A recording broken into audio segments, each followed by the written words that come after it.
In today's video, I am going to teach you how to remove auto layout in Figma.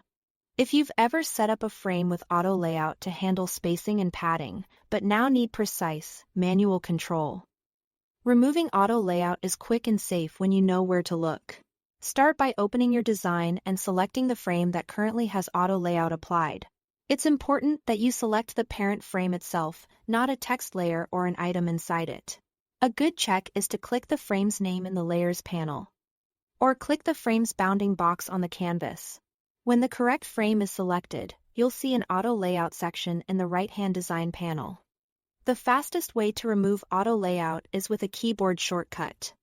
With the frame selected, press Alt plus Shift plus a toggle, Auto Layout off. On a Mac keyboard, that's Option plus Shift plus A. Because this is a toggle, if auto layout is on, one press removes it. If it's off, the same shortcut would add it back.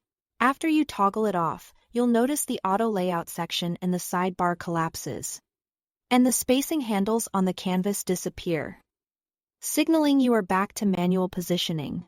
If you prefer using the interface, look to the right sidebar under the Design tab.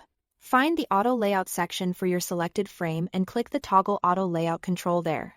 This performs the same action as the shortcut but gives you visual confirmation in the panel as it changes.